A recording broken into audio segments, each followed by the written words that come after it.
Hello everyone! For today's video, i-share ko naman po kung paano tayo gumawa ng cover para sa ating reel gamit ang CapCut Mobile Video Editor. Ngayon, nandito na tayo sa CapCut Mobile Video Editor. So, ito yung application na gagamitin natin today.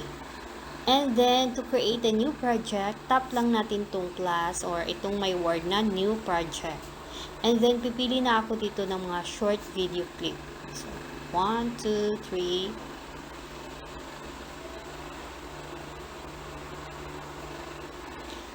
And then, click natin tong add.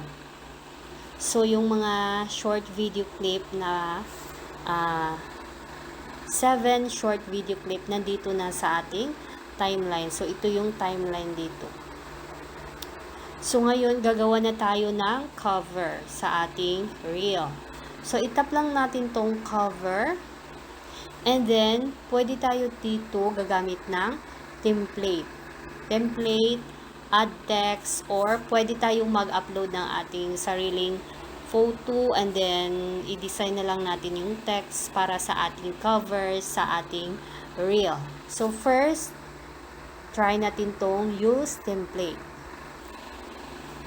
So use template, marami din tayong pagpipilian dito. Ito yung ini-recommenda. So ito yung mga template. So itap lang natin siya para ma-preview. So makita natin kung anong kalalabasan or kung anong itsura niya kapag click natin. And then ito may mga buhay na template and then fashion, pagkain. So since pagkain tong ating halimbawa sa ating reel, pagkain. So yan. Ganyan. So bali guys, i-edit lang natin yung text. So, example, pag ito ang napili ko, itong, yan, may word na whole chicken, roasted versus fried. So, ngayon, i-edit lang natin tong word. So, halimbawa, itap lang natin tong word na,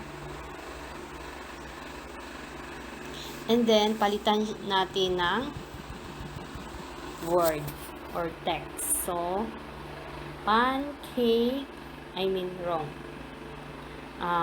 McDo pancake. And check lang natin, i-check lang natin to sa gilid.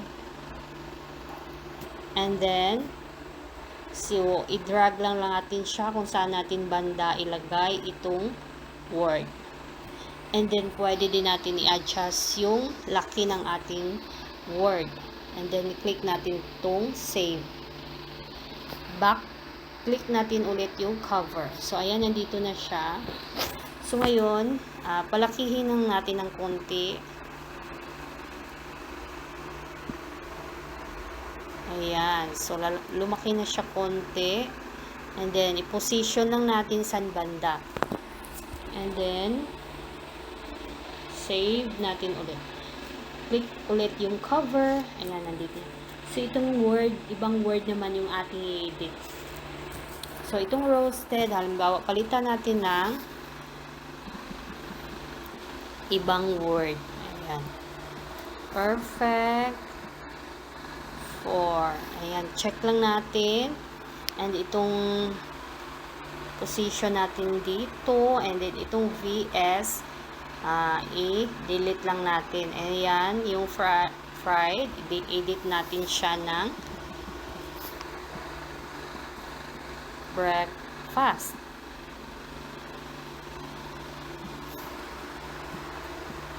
And then, i-check lang natin.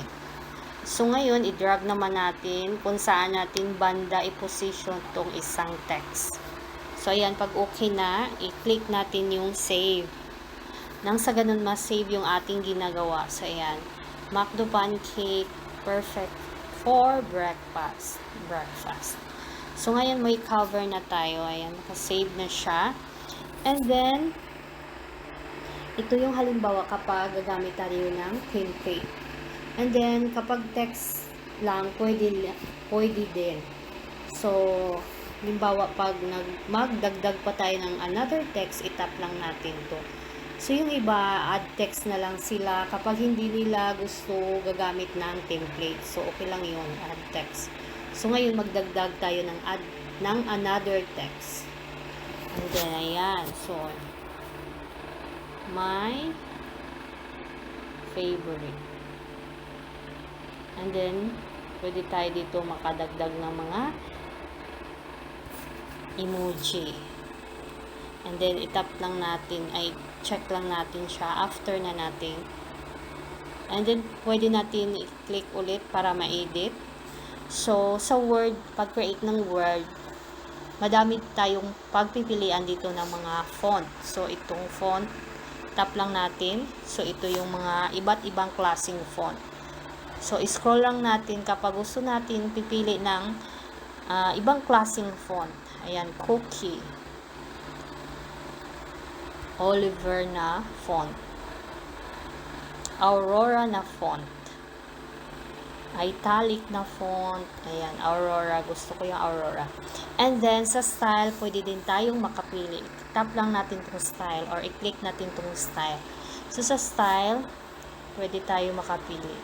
So, bali yung size, guys, pwede lang natin siya i-adjust. Kung anong size ba yung gusto natin. Gusto natin malaki or medyo atam-taman lang, ganyan. So, kapag malaki, mas madali siyang makita sa ating mga viewers. So, ayan, itap lang natin siya. And then, click natin ulit. I-click lang natin tong parang pen kapag gusto natin i-edit yung ating text. So, ayan. So, ngayon, okay na tayo sa style effects naman. So, pwede tayo dito pipili naman ng mga iba't ibang klaseng effects. Ayan. And then, sa magdagdag, sa gustong magdagdag or mag-change, mayroon din ditong bubble. So, bubble. So, ayan, medyo madami-dami din itong mga design sa mga bubble. So, itong happy na. Kaso lang, pagpipili pa tayo dito sa bubble, yung ano natin, so, ma-change talaga siya. Yung style na napili natin doon sa atin. Ayan. My favorite. Ayan, okay din to. And then, tap lang natin. Ngayon, i-adjust natin yung size niya.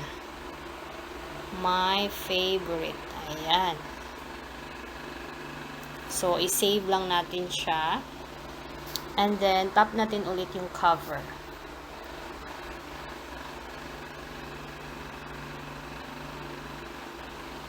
And then, pwede natin siya i-position yung ating mga words dito sa ating cover para mas maganda, or i-arrange natin kung ano ba yung maganda. So, ayan. And then, after, i-click natin tong save. Huwag kalimutan i-click yung save para ma-save yung ating ginagawa. And then, tap natin ulit yung cover. So, ganyan na yung itsura ng ating cover.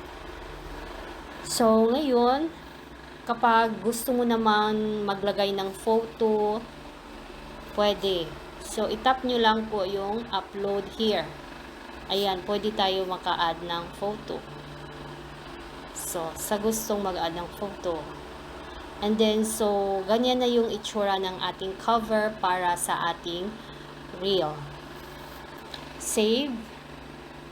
So, ayan na yung ating cover sa ating reel. So, huwag kalimutang i-save, guys. And then, yan. So, ang sa huli dito sa ating reel, kapag gagawa tayo ng